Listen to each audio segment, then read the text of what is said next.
Okay, welcome everyone to this session. So the purpose of this was to cover the new rules for coaches. So what I'm using as my slides for today are the slides for the upcoming referee course that we've got, and then I'm just kind of going to skip some of the things that are not relevant to coaches, so as I go through, but all of the general information is there. When it comes to questions, if I could ask everyone to put questions in the chat. When it comes to me,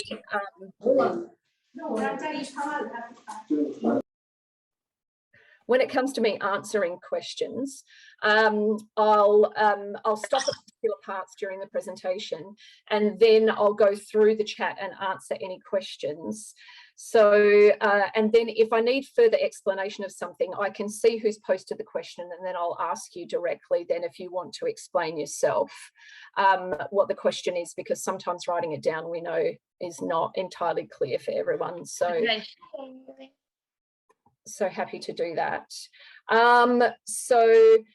With the new rules, it's important to know before we start. So the competitions in, there's been some over in Europe and in Partu that have used the new rules.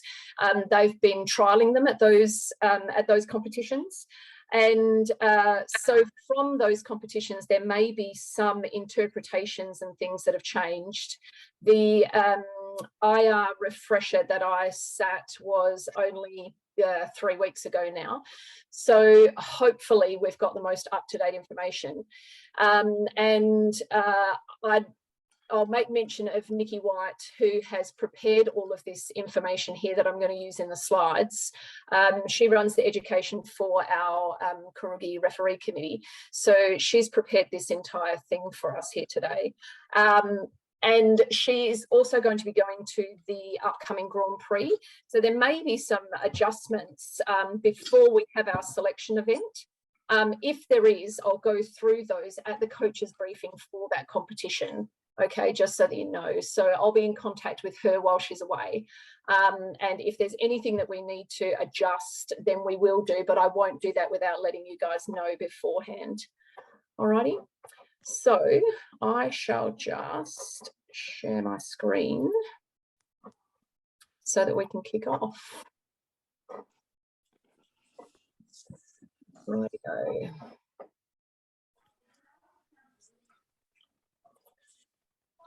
There we go. Okay, so Anita, because I can see your face, can you give me a thumbs up if you can see my presentation there? Wicked, thank you. Alrighty, so these are, like I say, the new rules coming into effect as of the 1st of June. And I'll just go through, skip to now 14, where we go through. Okay, so with regard to the rule changes, these were the what they went through as the reasons for the change in the objective, what they were trying to achieve by changing the rules.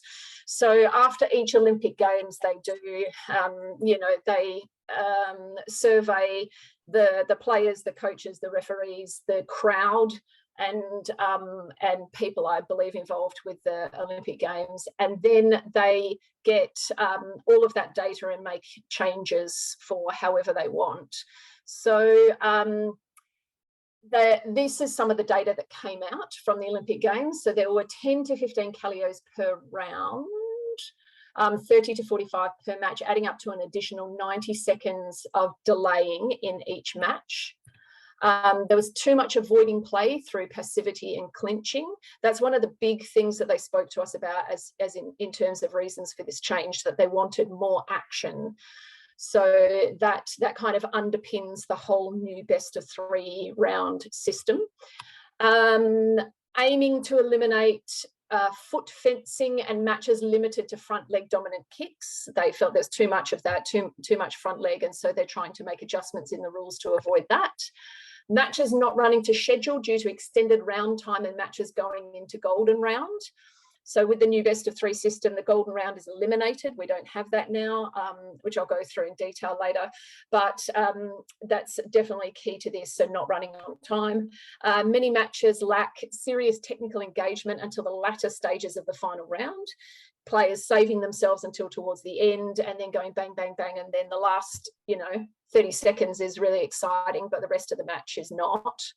Aiming to make the game more exciting with fewer Kallio interrupting the flow of the match. So there's changes to when to the clinch situation, which I'll go through later as well. So then, so that is the kind of main purpose for the changes anyway. This just quickly is the weight divisions. Most of these things have not changed, I believe. Cadets with these height divisions. So originally with the documentation that we sent out for the upcoming selections, we put the height divisions into the documentation, but later the WT informed us that they're trialling the heights for cadets throughout this year, and then they will are looking at coming into play in 2023, so that you know. So currently and for our selections and for the World Cadet Championships, they will not be using the height divisions, but they will likely come into play next year, 2023. General weigh-in and random weigh-in I'll go through later because there's a couple of changes for that. And juniors and cadets not weighing in the nude and having a 100-gram allowance. Again, I'll go through that shortly. So these are the general divisions. You guys know this and they're in the rule book. That's all of them there. These were the height things. Okay, so general weigh-in, this all stays the same. Held the day before. Females in one room, males in the next, 2-hour period, they get 2 attempts. All of that stays the same. The random weigh-in is a little bit different. Now for the selections coming up for the juniors and cadets, we're going to do a random weigh-in just so the players are accustomed to that, so that they know what to expect. So you guys as coaches expect that there will be a random weigh-in. So a few things with that. All contestants must be present at the start of the day. That's what that means for the random weigh-in. If a contestant fails to appear, then they are disqualified.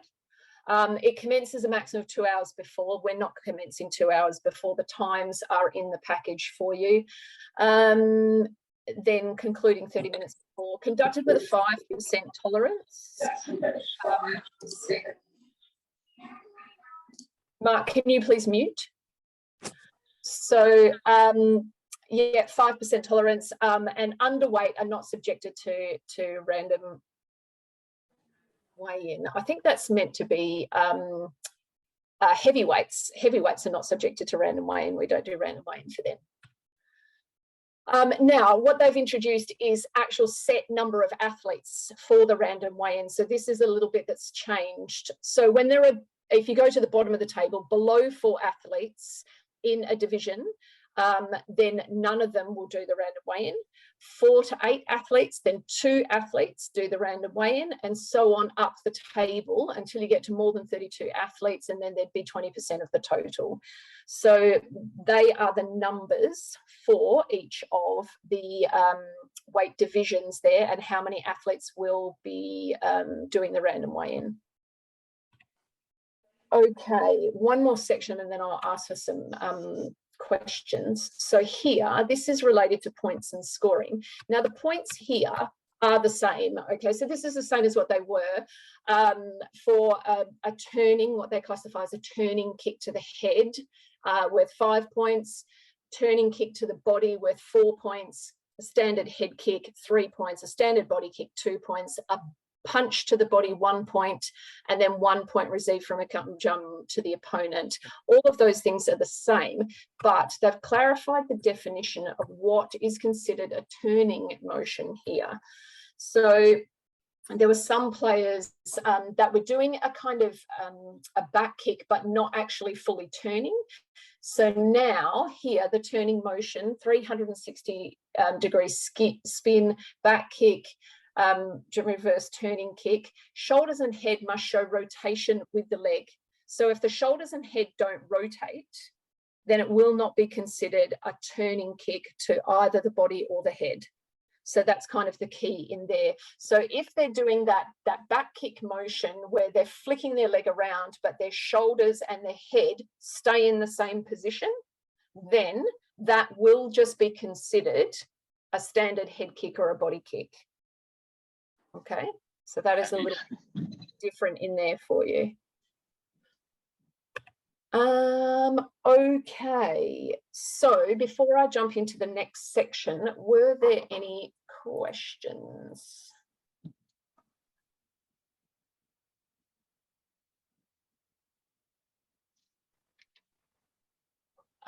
For Jenny Duckworth, this is being recorded anyway, so you will be able to get a copy of this. Any other questions about anything so far? Excellent. Okay, moving on. So rounds and times. So this is where we are going to go into. Oh, there we go. Now my thing's going to work. Alrighty, so now we're going to go into the best of three system here. So with this.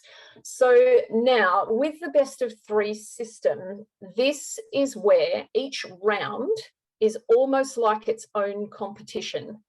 So there are 3 rounds of 2 minutes with a 1 minute rest period. In the case of a tied score, oh, hang on. Then 4th round, golden round of 1 minute. I'm not sure why that's what's come out. In the case of a tied, there's no tied score. There won't be a tied score after 3 rounds. So the 4th round does not apply in the best of 3 system. Alrighty. The rounds can be shortened at the discretion of the technical delegate to 3 1 minute rounds, 3 1.5 minute rounds, 2 by 2s. Don't worry about that. Okay, so here in this best of 3 system, so we have the first round of 2 minutes, the second round of 2 minutes, the third round of 2 minutes, 60-second break there. Right. So the first competitor to win 2 rounds wins the match. That's the way this works. So each round sits in of itself. All of the scores go back to 0 at the beginning of every round, and all of the gum jums reset to 0. So, oops. So the first, as I said, the first competitor to win 2 rounds wins the match. Scores and gum jums reset to 0 at the beginning of each round.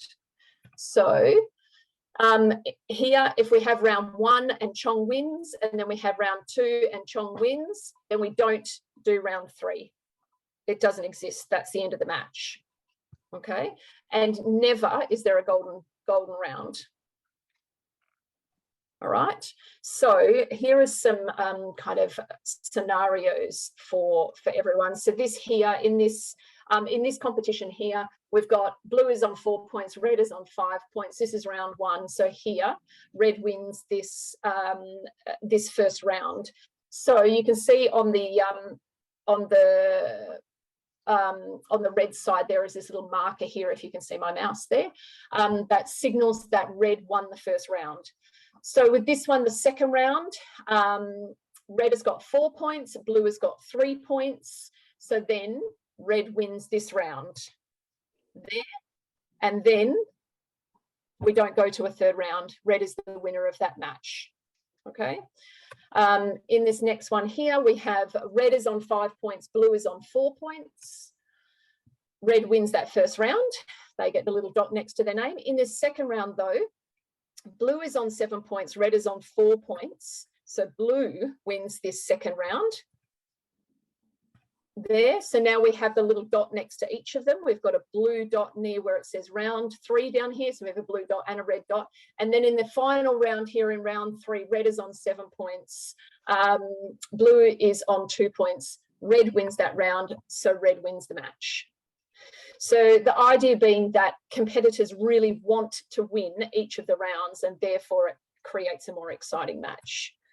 So here, some additional parts here. There is a maximum of 5 gum jums per round. So if a competitor gets to 5 gum jums, the round finishes.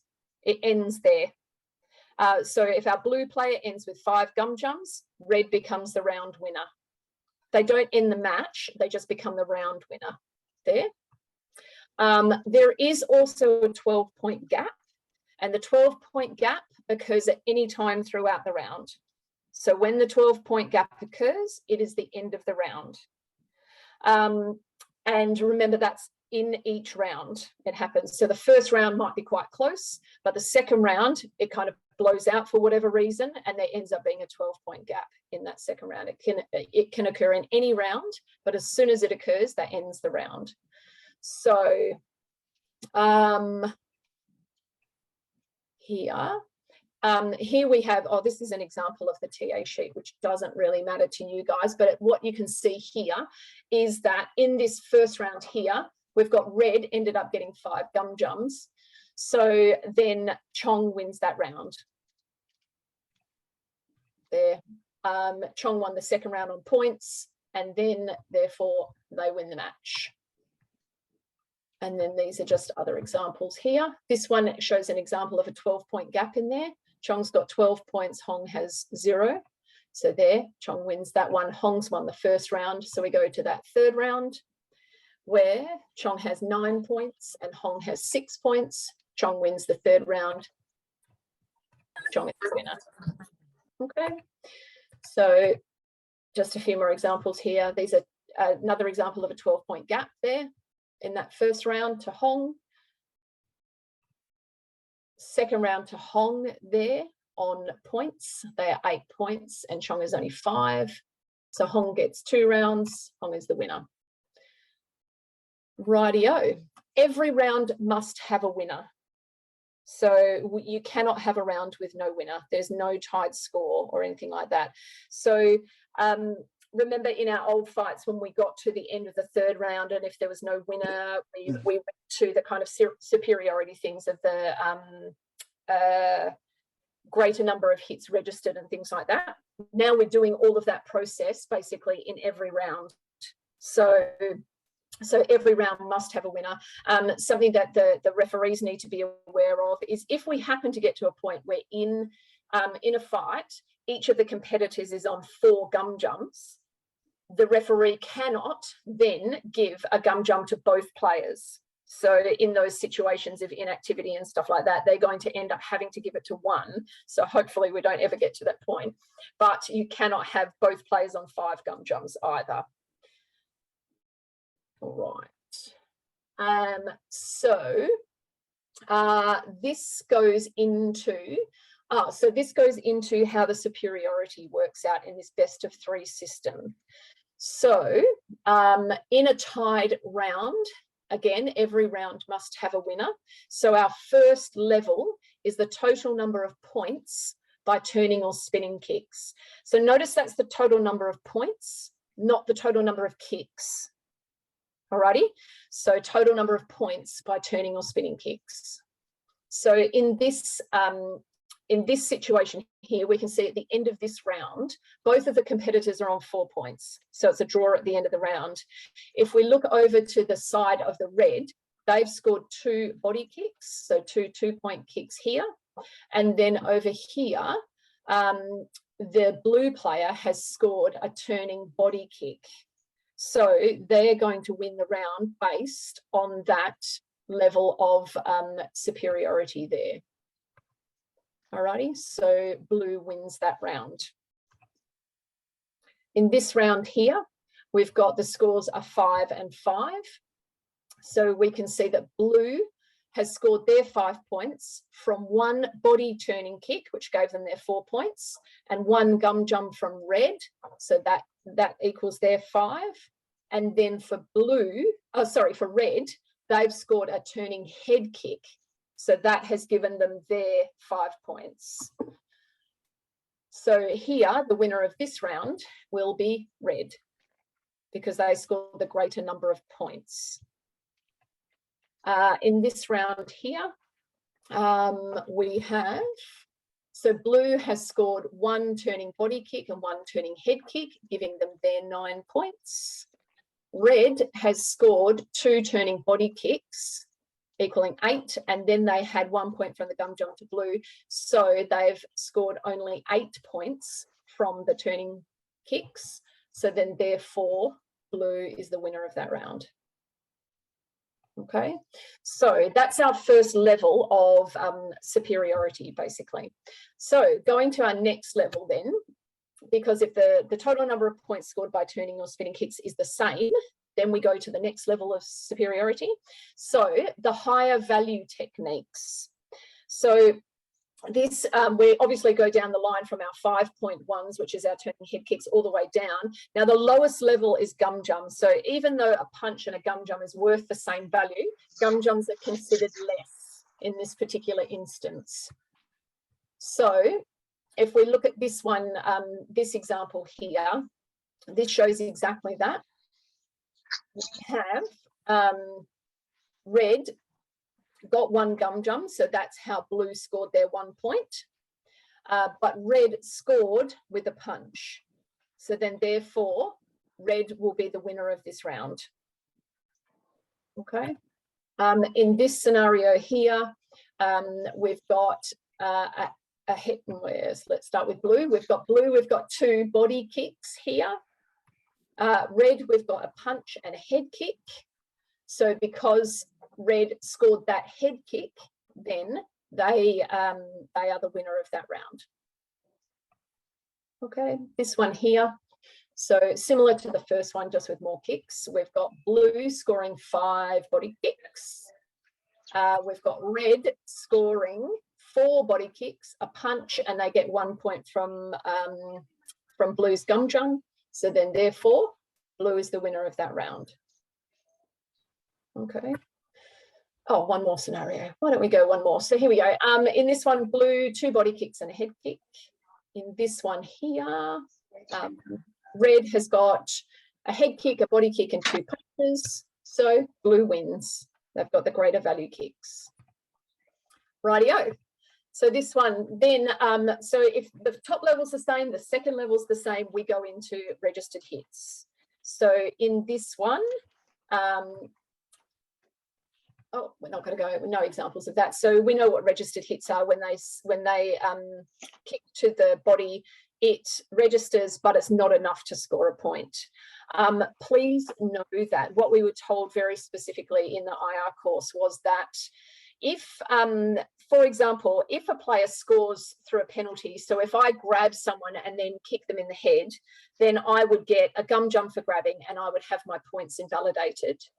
In this, if I grab and kick, but it registers but not enough to score, the referees will not be invalidating that registered hit.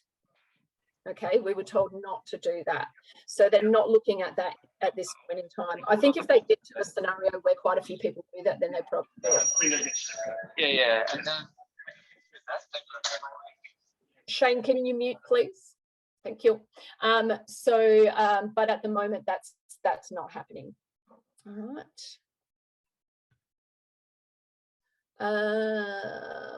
Okay.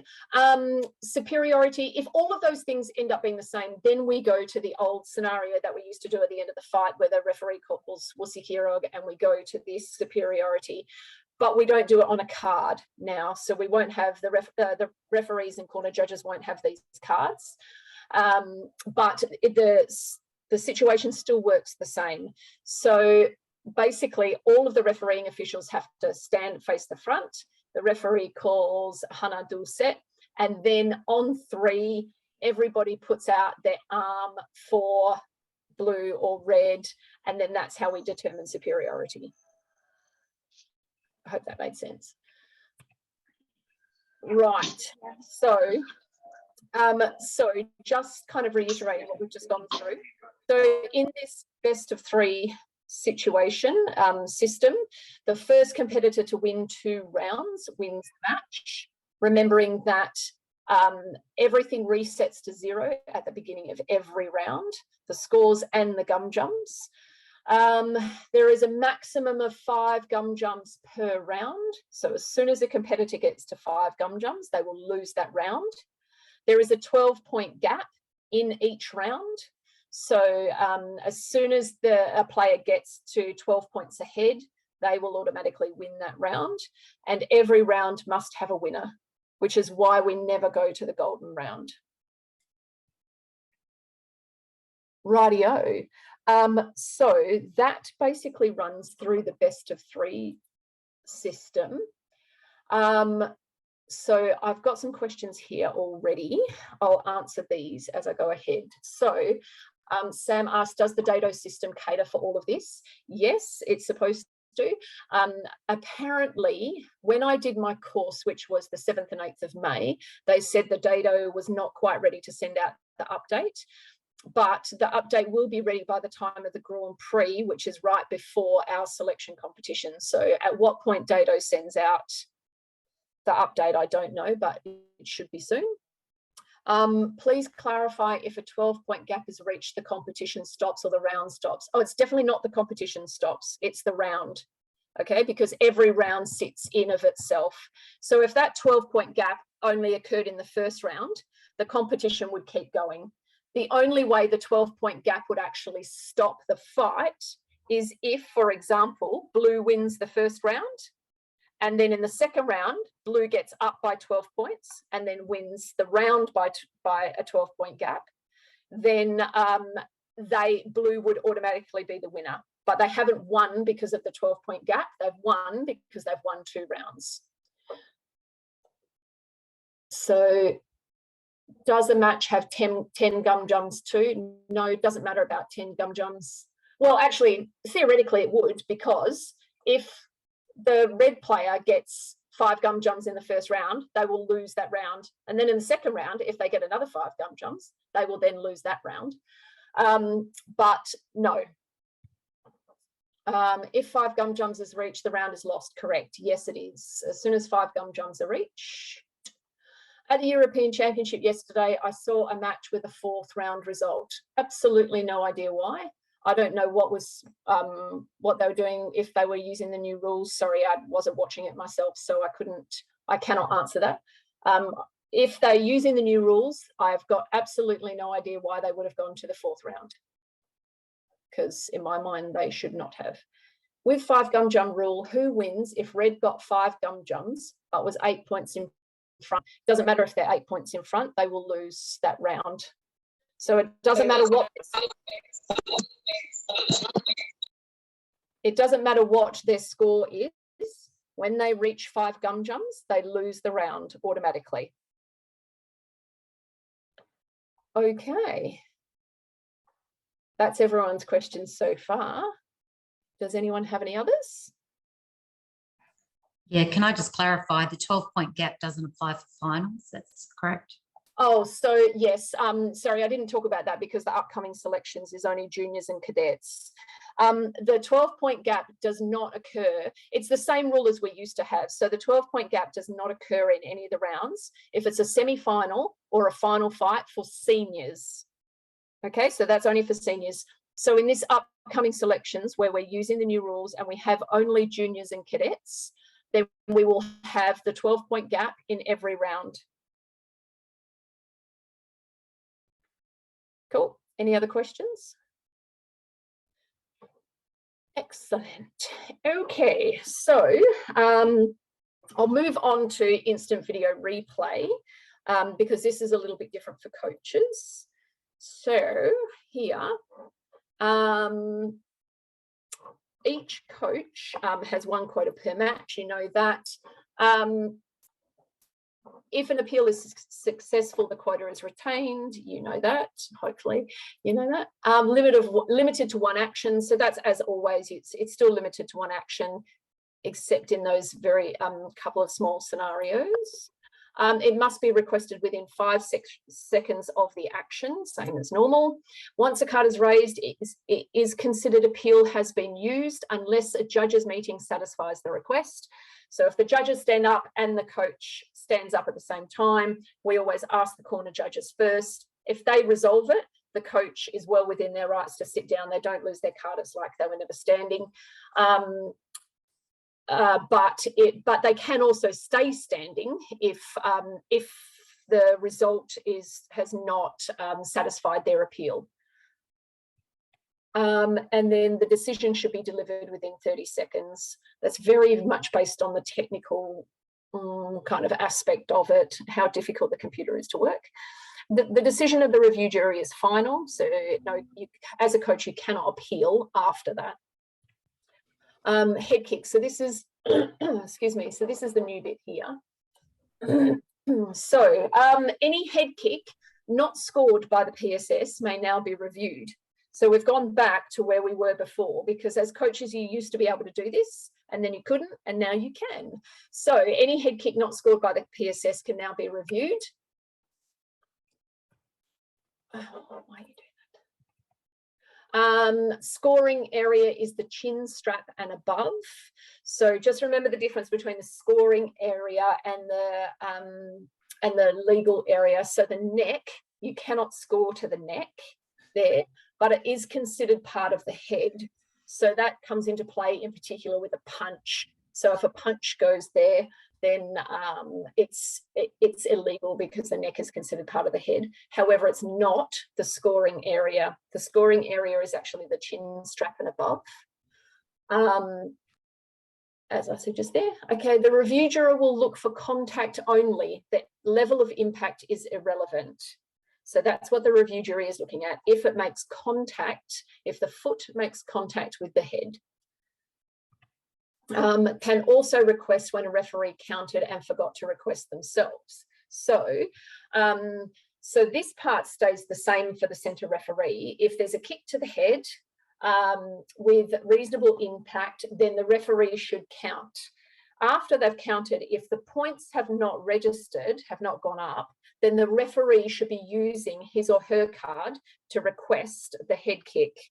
Now, sometimes they forget, or sometimes they think the points have actually gone up or whatever, so they don't do it. As a coach, you can now appeal that. Before that, the corner judges or the review juror or the technical assistant can also put their hand up to remind the centre referee of that.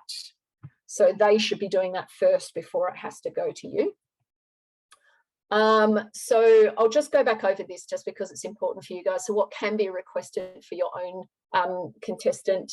So yes, this part is new. You can request any of the head kicks, addition of any technical points, invalidation of any gum jump to your player.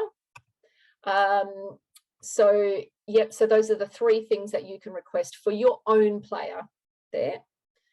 For the opposing contestant, you can request for the removal of incorrectly applied technical points. So now that we've got that situation where it has to be a proper turn, you actually have to turn your head and your shoulders. If you feel that the opponent has not done that, but the corner judges have pressed the button and therefore the technical points have gone up, you can request for those technical points to come off. Gum jump for crossing the boundary line, gum jump for falling down, gum jump for attacking after Callio, and a gum jump for attacking a fallen opponent. So when it comes to the opposing contestant, those four things are the things that you can ask for: the boundary line, falling down, attacking after Callio, and attacking a fallen opponent. These ones are all usually clear in the video, so that's why you can ask for those. So what can be requested for technical issues? So this is the misidentification of the punching contestant. So you can request that. So now you'll only win if there has been only one player punching. That's the only way you will win that. So please know that. So if both of them have gone to punch and you feel that your competitor has scored, but a point has gone up to the other person, because they've both done that punching motion, you will not win that review. Okay, but if it's only been your player that's made the punching motion, but the other player gets the point, then you should definitely ask for that as a review. That's one that you can win. An error in time management. So that's where the clock hasn't stopped or the clock hasn't restarted, things like that. A hardware test, you can always ask for a hardware test. Please remember that in the third round, if you ask for the hardware test and it is fine, you'll lose your card. And any phantom points you can ask for. I'll go back just to clarify that hardware test one actually. So in the first 2 rounds, if you ask for a hardware test as a coach, then the centre referee will just use his or her card. But in the 3rd round, if you request a hardware test, the centre referee will take your card and ask for the review. Now, if there is an issue with the dado, then you win that and you get your card back. Yeah, however, if it's deemed that there's no issues with the dado, you lose your card for that. Okay, so it's not kind of considered a free one. All right. So what can be requested? So these are referee and judge requests. So this is not really for you here. I'll show you those just so you know. Now, a couple of extra bits here. So with match management, this is the clinch. So a couple of things here.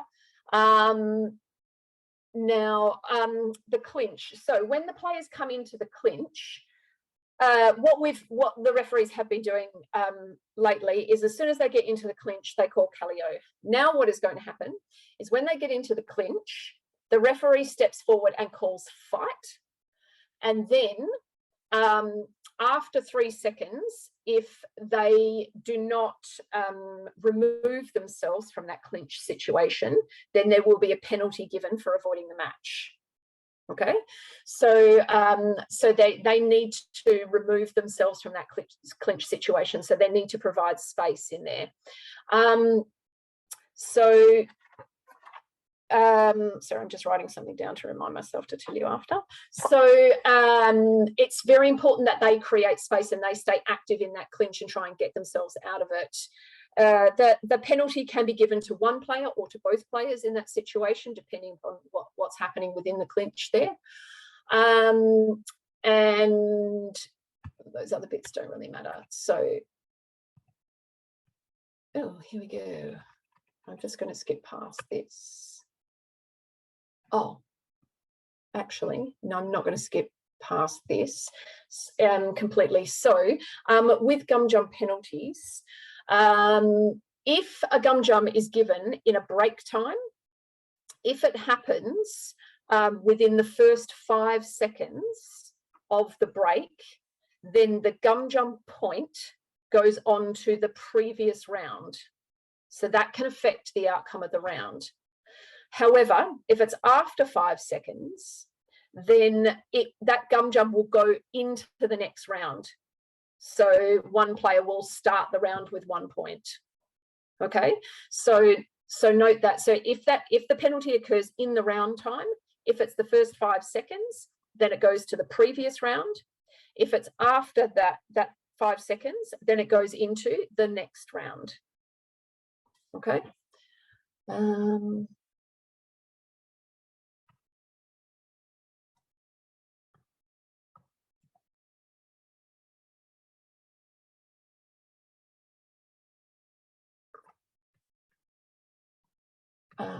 This is, oh, sorry.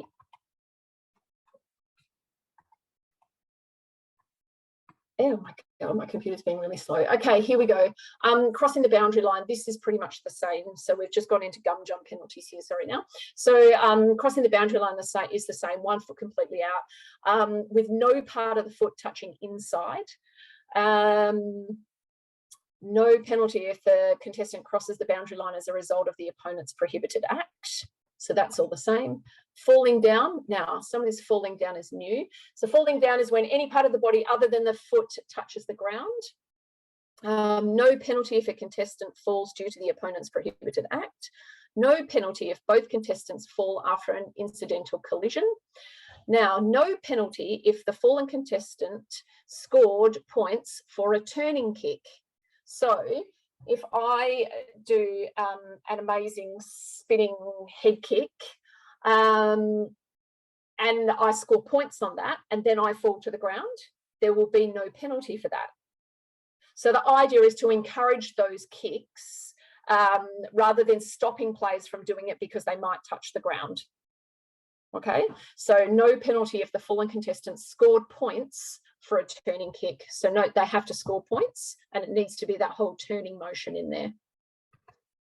If both contestants fall but one has scored a turning kick, then the non-scoring contestant will be penalised. Yes, so that's important. So if both of the contestants fall but one of them has scored from a turning kick, then the contestant who doesn't score from the kick will be penalised for falling down, and the other one will not. So avoiding or delaying the match. Stalling with no intention of attacking or displaying a non-engaging style, same as before. If both contestants are inactive for 3 seconds. Oh, so this bit is slightly different. So it used to be 5 seconds of inactivity, the referee called fight, and then there were 5 more seconds of inactivity, and then a penalty would be given to one or both. Now that's reduced to 3. Okay, so 3 seconds. So there's 3 seconds of inactivity, the referee calls fight. If there's still no activity for another 3 seconds, then the referee calls Callio and they give the penalty to one or both of the contestants. Same as before, if one has stepped back, then that contestant will end up with the penalty.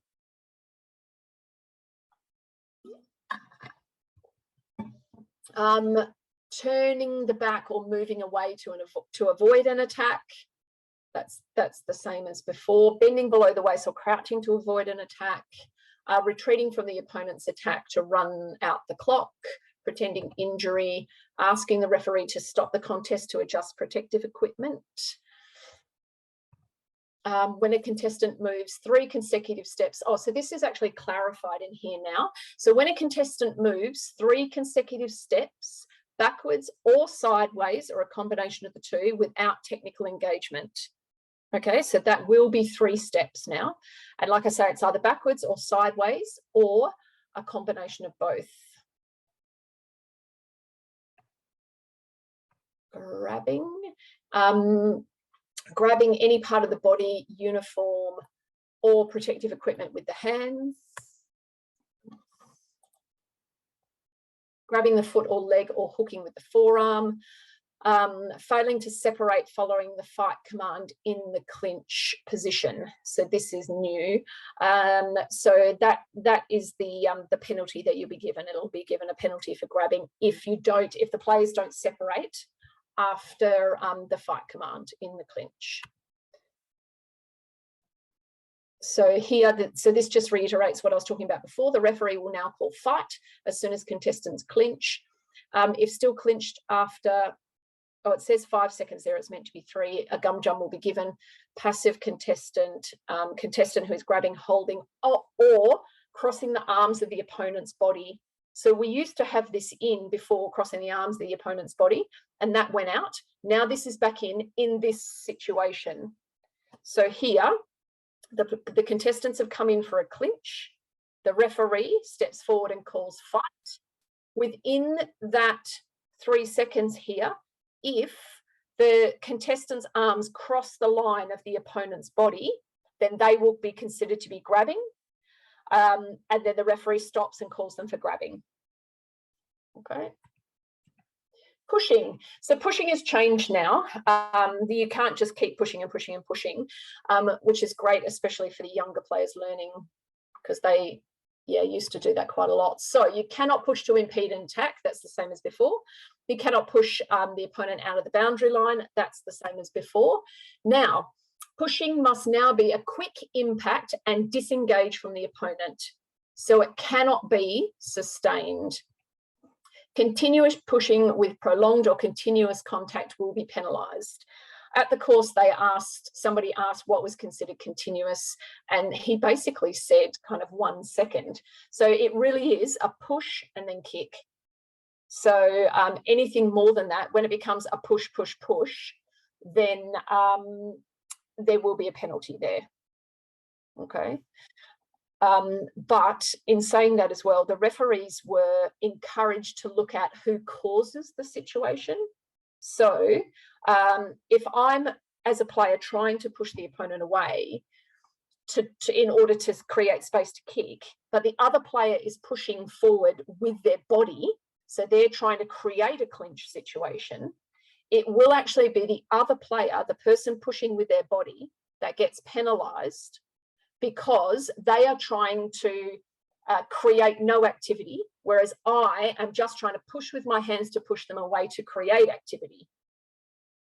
So the referees are encouraged to look at what's occurring first, what's causing the situation, and then therefore who needs to be penalised as a result. Right, lifting or blocking with the leg.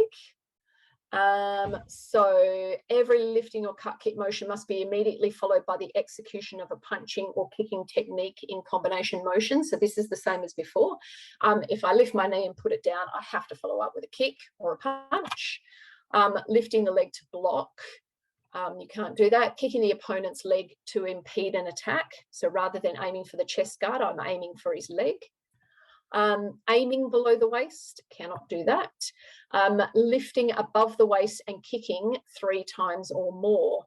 So that is new. Holding the leg in the air for more than 3 seconds. And that's the same as before. If I'm just lifting my leg up and not kicking out or doing anything, I'm just holding there for 3 seconds. I can't do that. So here. So lifting the leg. So lifting the leg to block, not allowed. Kick was aimed below the waist with no contact, without immediate legal attack. I can't do that.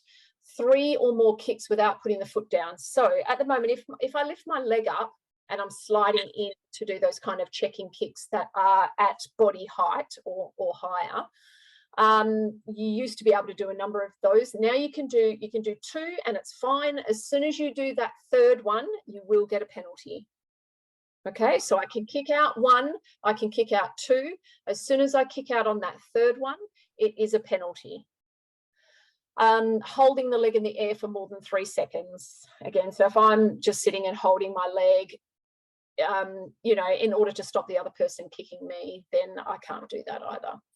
So in terms of sliding while you're doing these, so you can slide with pumping action as long as each hop has full extension of the leg. So you are actually kicking out on each of those hops. No more than 2 kicks before putting the foot down. So I hop forward, 1, 2, 3. If the leg isn't held in the air for more than 3 seconds, someone just asked, and I'll just answer this right now. I won't go back on all the questions just yet, but what if the 3rd kick scores? You cannot do it on the 3rd kick. The 3rd kick is a penalty, so that means you will be penalised and the score will be invalidated.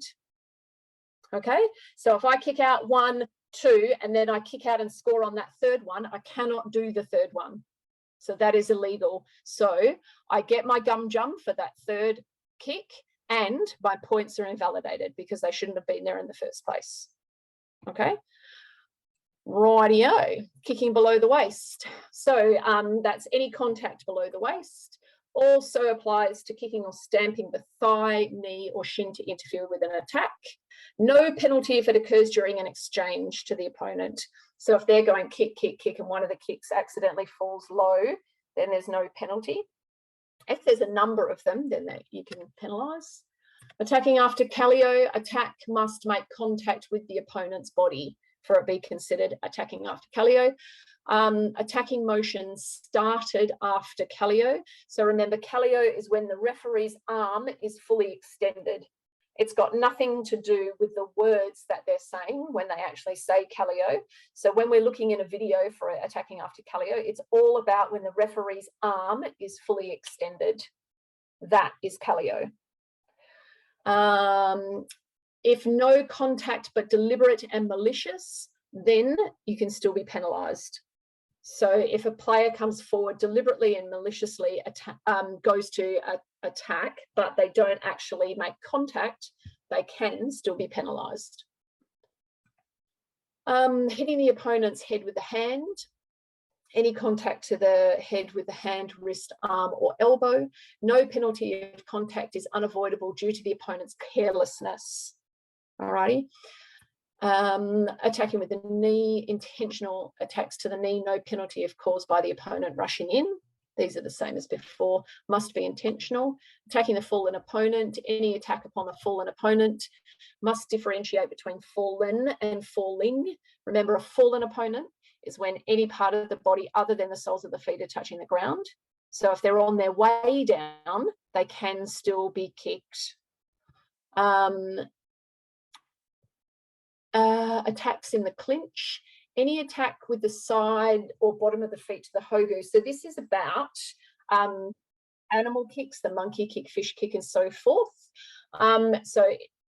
Excuse me, any attack with the side or the bottom of the feet to the hogu in the clinch, commonly referred to as animal kicks, now includes any attack to the back of the head. Okay, so if we are in the clinch and then I do one of the animal kicks to the back of my opponent's head, then I will receive a penalty and the point's invalidated if I score. So only applies to techniques in the clinch, now applies to both head and body attacks. So that's important to know. Before, you used to be able to do it if it was to the head, but now you cannot. Misconduct, we all know these. None of you guys do that, I'm sure. So not complying with the referee's command or decision, inappropriate protesting behaviour, inappropriate attempts to disturb or influence the match, provoking or insulting the opposing contestant or coach, any other severe misconduct or unsportsmanlike conduct from the contestant or coach. So excessive misconduct will result in the referee declaring a sanction request, a yellow card. If the contestant intentionally or repeatedly refuses to comply with the rules or the referee's direction, then the referee may end the match. Okay, that's all the same as before. So that basically is all of the penalties. So I'll just go back on the questions. So here, oh, this is a long one. Oh, this is a very long one. Okay, so avoiding or delaying the match. This act involves stalling with no intention of attacking. The contestant who continuously displays a non-engaging style should be given a gum jump. If both contestants remain inactive after 5 seconds, the centre referee will declare.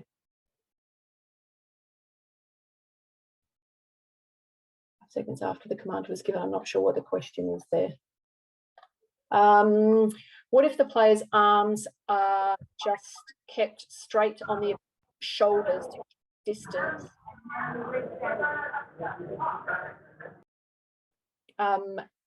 Kick but not moving forward. What if the player's arms are just kept straight on the opponent's shoulders to keep distance and kick but not moving? I'm not sure what you mean by that. You safe, is it? I'm not sure what you mean by that. I'm sorry. If you still have that question, do you want to ask the question? Yeah, no worries. So let's say you're in a clinch situation where both the opponents are pushing each other, and then instead of pushing and moving forward, you just keep your hands straight out and start kicking from there. Are you allowed to do that as long as you're not moving forward and just keeping them at like arm's distance? So if you're holding your hands on their shoulders in order to keep the player at a distance, but you're kicking in that situation. Yes, right. But you're not moving forward. Okay, and you're not moving forward, and you're not actually pushing. Your hands are just sitting there. Yes. Then that is fine. It's not considered pushing. Okay, perfect. Yep. Thank you. Can you do 2 quick impact pushes one after the other? Yes, you can. Yep, so long as it's quick impact with the intention of pushing the person. You know, the whole idea is that you're pushing the person out of the way in order to create space. So you're the one attempting to create the space. Yes, you definitely can do that. Please confirm WT rule still shows 5 seconds regard to the fight command warning. Okay, I want to double check that. So I've got my notes sitting right here. Oh, that's what the other person had put up there with regard to that.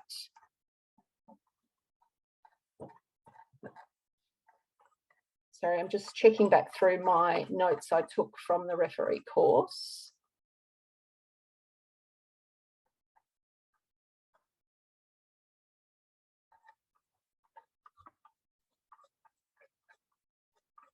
Sorry, I'll try to do this as quickly as I can.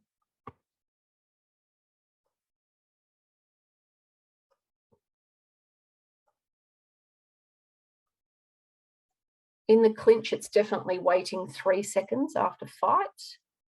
but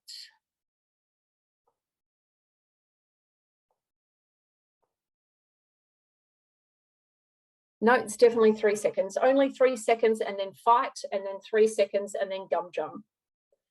That's what we were told at the course. So if it says it in the WT rules that it's 5 seconds, I'm not sure why it says that. We were definitely told 3 seconds.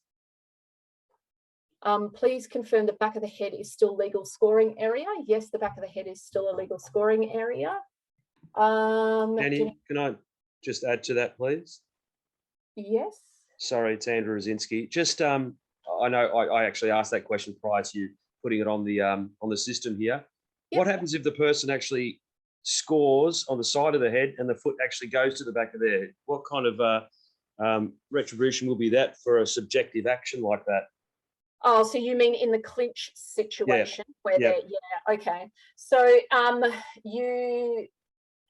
well, because what would happen in that situation is theoretically, if it's to the side of the head, then that would be considered legal. So if the referee ends up stopping, penalising, removing the points, then you as a coach would appeal that and say the kick was actually to the side of the head, so I would like the gum jump to be invalidated and the points reinstated.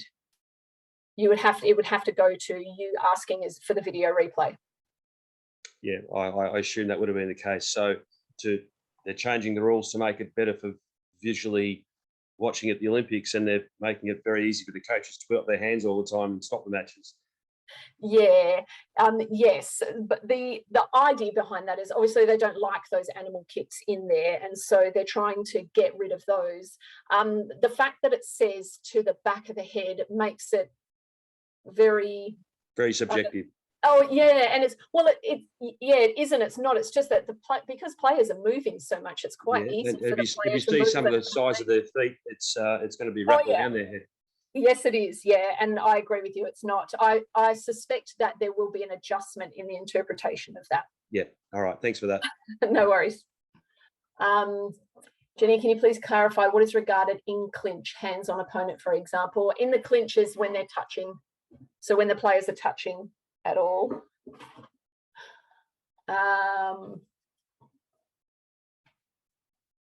Okay, I think that's all. Oh, hang on.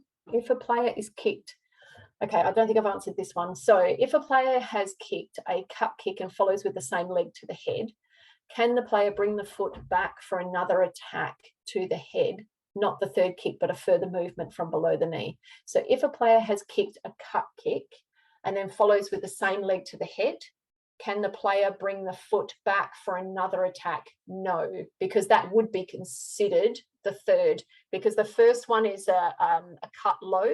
The second one, it has gone to the head, so they cannot do a third one. I hope that you've written, I hope that makes sense, but I hope that makes sense from me. Here, can you show the cases for blocking opponent's attack that will be penalised with a gum jump? If you mean blocking with the leg, so that would be lifting your knee to block. So basically you're cutting off the chest protector with your knee. You're not allowed to do that. The other case is for people that the one player is kicking out and the other player attempts to kick back and is not aiming for the chest guard. They're aiming to kick the leg. So they're kind of using a kick to block, if that makes sense. That's what you can't do.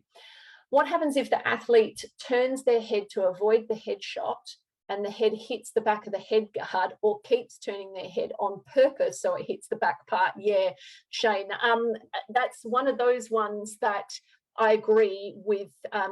That this is where I feel that the interpretation could easily change at the moment, because when we look on a video, when it goes to any kind of video review, if that foot hits the back of the head, then that is going to be considered a kick to the back of the head. So there's nothing we can do about that. That is going to be considered a penalty. So even if the player deliberately turns their head at the point of impact, it's hit the back of the head, so therefore it's a penalty. Sam, what if it was from a monkey kick? If that refers to the one above, if it's Jenny, in a monkey. it's Sam here. I was the one that asked that question. It was only in relation to what Andrew was asking before about what if the person turns their head and it hits them at the back of the head, or if it hits this, does it score if it hits the side of the head? I thought the whole thing here was the issue was the monkey kick coming out from under the arm and around the back. Normally it would hit the back of the head, but sometimes it could hit the side of the head. Would that still be regarded as worthy of a penalty, or would it score? So if it hits solely the side of the head, it would score, so long as there's no grabbing involved. Okay, as soon as there's any grabbing involved, that changes this whole scenario. So if they're in the clinch, there's no grabbing, and the player puts their foot up and does that, the monkey kick, and it hits the back of the head, that's a penalty and invalidation. If it hits the side of the head, that is okay. Yep. And I then just thought the issue was the monkey kick rather than the actual. It is. That's good. Thanks, Jenny. Yeah, the issue is the monkey kick, but in the rules they've clarified to the back of the head. So it just does need to hit the back of the head. Okay, so question from Jimmy. If a protest for kicking after Kallio happens and not resolved after 5 seconds in break time, will the penalty go on to the next round even though it happened in the previous round? No, so if a protest for kicking after Kallio, it doesn't matter when it's resolved, it matters when it occurred. So if the protest has happened, so the appeal has happened right at the end of the round, that would have to be for something that's kicking after Kallio, the round time is finished in that time as well, then because that incident has occurred at the end of the round, then any penalties and whatnot that result from that would go on to that previous round because it's when it occurred. Okay. Shane, tell WT to take the sensors out from the back part of the head guard. Yeah, but in other situations, Shane, you can kick to the back of the head, so you can't just do that. So Anita, no Shane. Okay, now we're all gonna rag on Shane. So here, but if it's just cleaner, if no back of head at all. Okay. Can I confirm if the referee invalidates the kick to the back of the head and I think it's the side, can I protest? Right. Yes, you can. Yes, you can. So if the referee has given a penalty and invalidated the score to the back of the head and you think it was to the side of the head, yes, you definitely can. Okay. Remember though, so this is going to be very tricky as a coach because as soon as there's any part of the foot touching the back of the head, then that will be considered the back of the head. So that's a very, very, very difficult protest to make and win, I would suggest.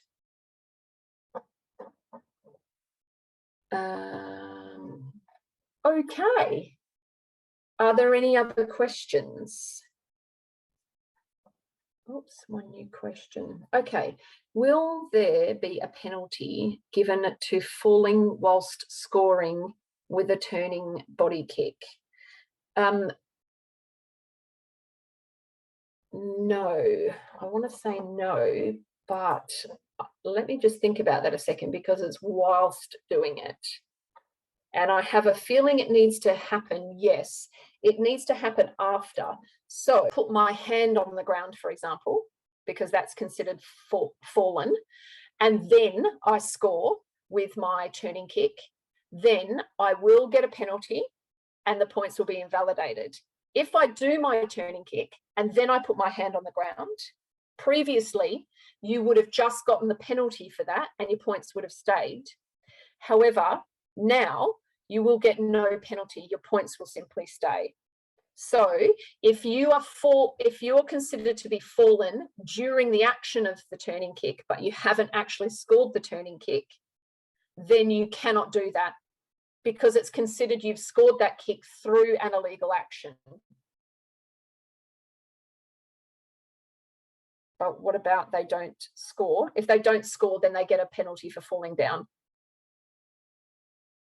So you have to score in order to avoid that penalty for the kick. You mentioned no penalty for falling after scoring with a turning kick. My question is there a penalty after falling?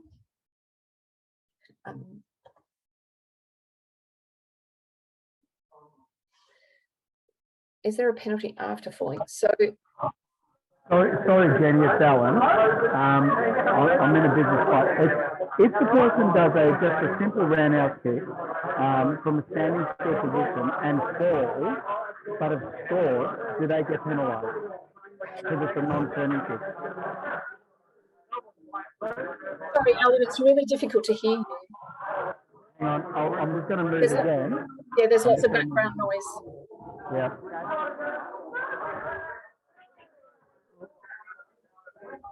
Sorry.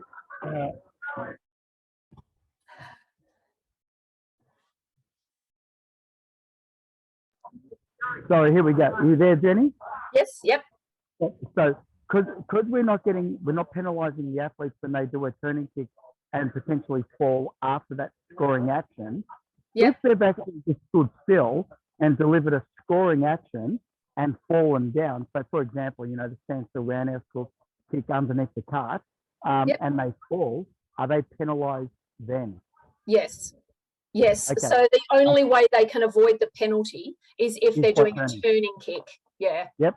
Cool. Yep. I just wanted to be clear on that point. That's all. Yep. No worries. That's okay. Thank you. Okay. All righty. Do we have any other questions?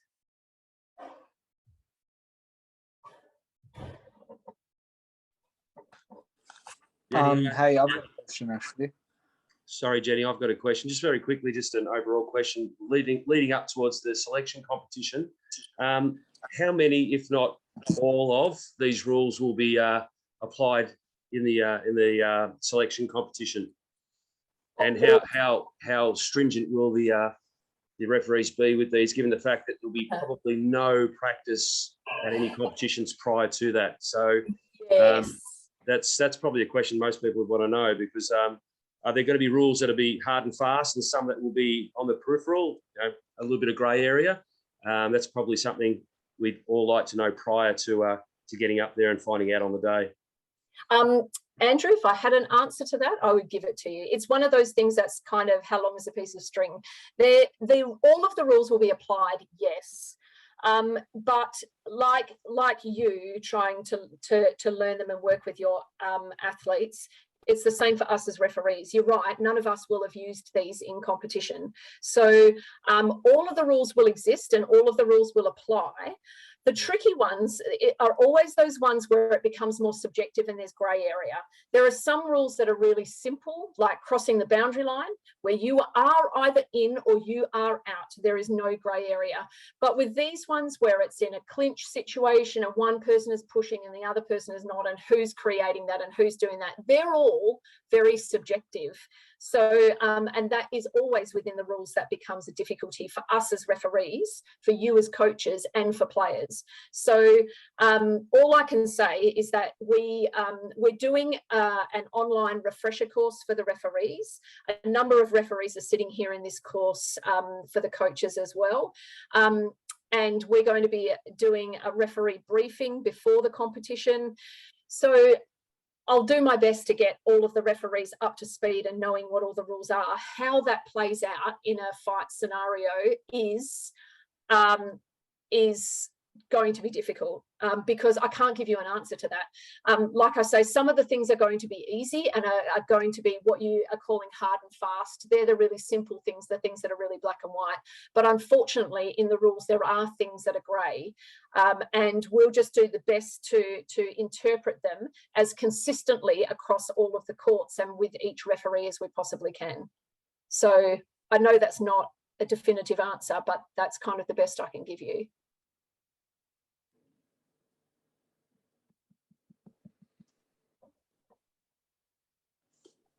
Did someone else have a question? I've got here, what is the clear definition of what constitutes a clinch? I don't know if in the rule book there's actually a definition in there, but what constitutes a clinch normally is touching by the players. So any kind of touching. So when the two players are in together here and they're touching in any way, then that becomes a clinch. What is the hand signal for pretending injury, cut, kick, or cancelling attacking kick? So the hand signal for pretending injury now is misconduct. For cut, kick is the X one. I've actually got a question, but Yep. I just needed to visual. Can you see my camera at all? Yes. Yeah. So if someone's throwing a kick and let's say opponent's throwing a kick towards me and the leg gets stuck on top of my hand with my hand open, right on top. I lift my hand up, push the leg away. Even if that's seconds, does that constitute grabbing? No, only if you're trying to hook it to hold it there. But if you're pushing it up to push it out of the way, that's not grabbing, and So neither is it pushing. They throw an axe kick and the leg's stuck on here for like 3 seconds. I push it away. That's fine. Yeah, if they've got it there for 3 seconds, Like that's a long time. But yeah, they're stuck there and I'm pushing them away, like trying to sweep the leg away. For even if it's like 1, 2, push them away and then kick, would that constitute grabbing? That's what I wanted. So there's a few different instances that this is. So if you're just holding your hand there, it's that opponent's responsibility to remove their leg. Yeah, you're not grabbing them. You're not grabbing their leg by doing this. If you're pushing it and pushing it continuously, then that is a push. So you can't push it continuously like that. But if you just do a momentary push to push it out of the way, then that is fine. Okay, so there's all different things that could happen within that situation. Yeah. Okay, perfect. Yeah. Good, thank you. No worries.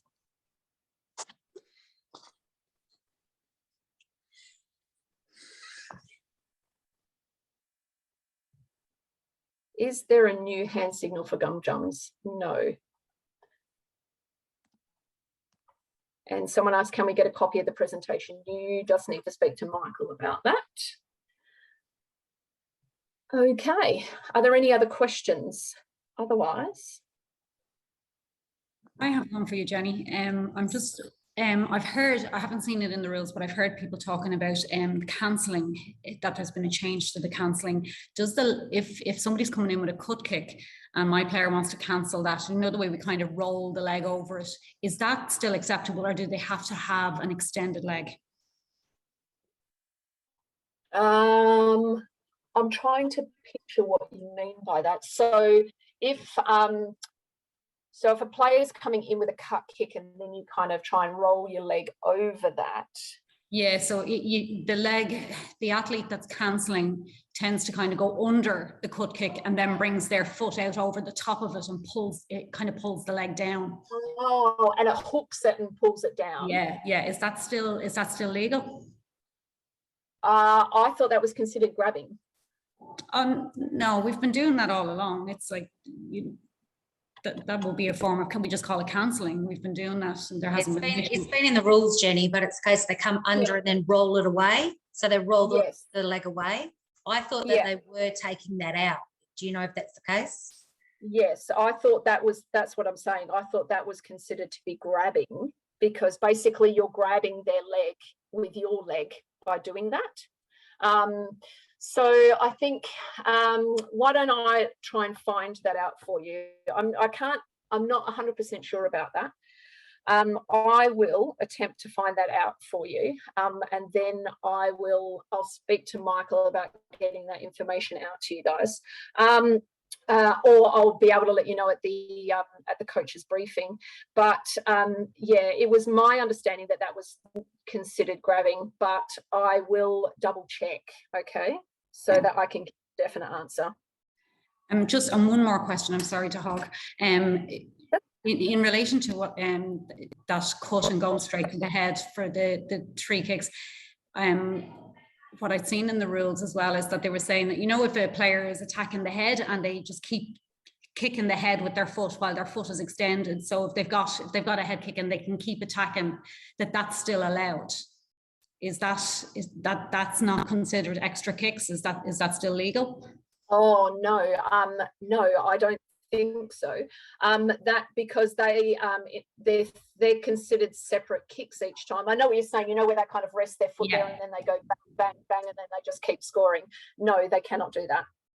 Okay, the US seminar said that you can still do that. Yeah, I don't think you can. So I'll check that one as well for you. Thank you. Jenny, is it a case that you can only score in one? So the legs in the air, you can only score twice for one action. So like for the two different actions, if it scores 3 times, then it's invalidated. Is that then classed as the third kick? Because sometimes what you're saying is they rub it on the head guard. So yes, yeah, I know. Yeah, I know.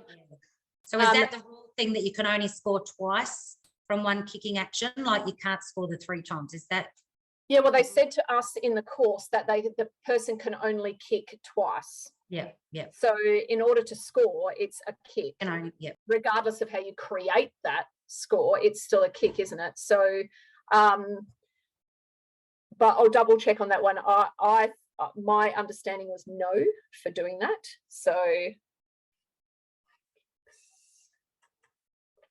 all right, I'll check on that one as well.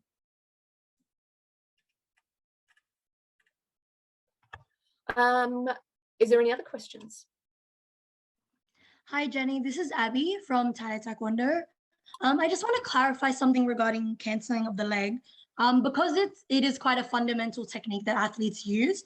So when the opponent is cut kicking, for example, myself, and I lift my leg, but the leg is extended and it just lifts the leg, is that still a legal action? So you're saying the opponent has their leg out and then you extend your leg underneath in order to lift the leg. Basically, yeah, to disrupt the impeding attack of the opponent. So the very fact you said you're disrupting the impeding attack of the opponent means that you cannot do it theoretically.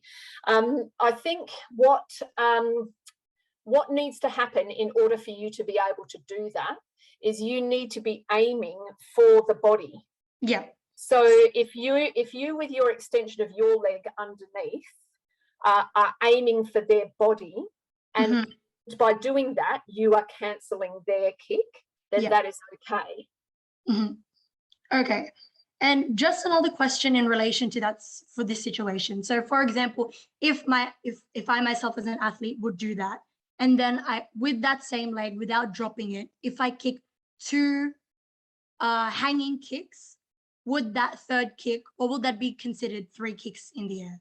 Yes, it would, because your first one is going out to the body and cancelling.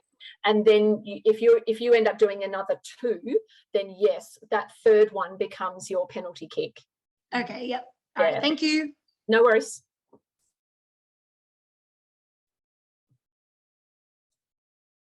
Anybody else?